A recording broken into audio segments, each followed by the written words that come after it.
Omar Blondin Diop, Le Révolté, un film documentaire d'1h20 qui retrace la vie de cette figure emblématique post-indépendance. Il a marqué son temps de par ses idées révolutionnaires. Moi, à la base, quand j'entendais Omar Blondin Diop, je pensais à Thomas Sankara africain. Je me suis rendu compte que déjà, c'était un jeune, comme nous tous. C'était un jeune qui aimait la vie. C'était un jeune qui aimait vivre. Mais c'était un jeune qui avait aussi des convictions. Et qu'il est mort pour ces convictions-là. Ça, c'est vraiment la première chose que j'ai retenue de lui. Parce qu'il est mort en étant beaucoup plus jeune que moi. Ça, c'est la première chose. La seconde chose, c'est que c'était une personne qui avait, qui n'aimait pas les privilèges, a refusé d'utiliser tous ces, comment je vais dire ça, toutes ces facilités-là. Et il a décidé de choisir sa propre voie, qui était la voie de la lutte révolutionnaire, si je peux le dire comme ça. Dans ce long métrage, le réalisateur compile des témoignages et pose des questions sur son arrestation, son incarcération et sa mort. Un travail de longue haleine, parsemé de difficultés. Parce que, bon, les personnes qui ont quand même témoigné, c'est pas facile de les avoir. Nous avons eu des témoins de qualité, entre guillemets, si je peux le dire. Et en fait, il y a un phénomène qui se passait, c'est qu'à chaque fois que je croyais finir et que j'avais une version finale du montage, toujours un ami qui m'appelait « Oh, il y a telle personne qui habite à Thiès, qui était garde pénitentiaire d'Omar, il veut parler ». Je dirais que c'était un défi qu'on a su relever. Le problème principal, c'était peut-être le manque d'archives.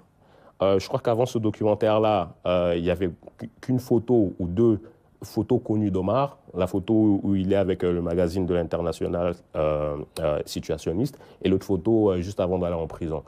Mort en 1973 à 26 ans, en prison, à Gorée, selon la version officielle, Omar Blondin Diop s'est suicidé.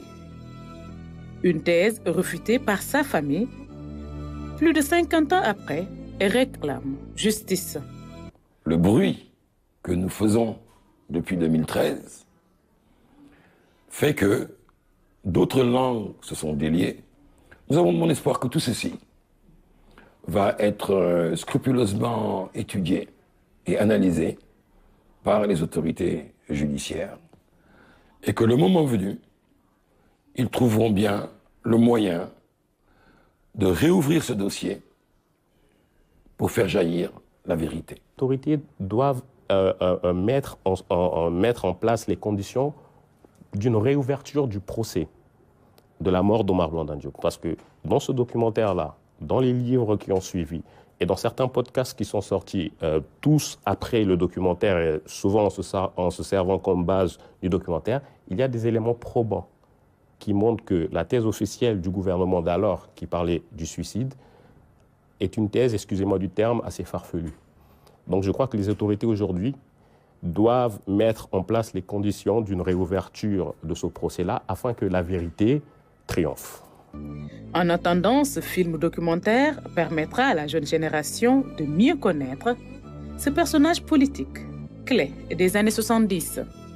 Bon, c'est un film que je trouve très édifiant parce que finalement, en tout cas ça c'est mon avis, le véritable héros de ce film, c'est pas tant Omar que le juge Touré, qui, à quelques semaines de son décès, quelques mois de son décès, a accepté de livrer son témoignage sur cet épisode de sa vie professionnelle.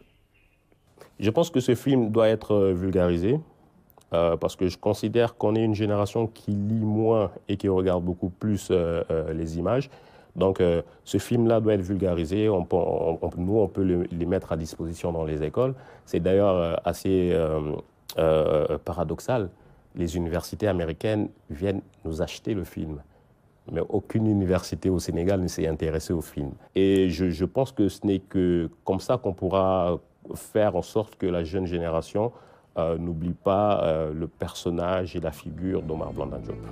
Cette production qui raconte l'histoire du porte-étendard de la lutte révolutionnaire sera accessible au grand public grâce à la RTS.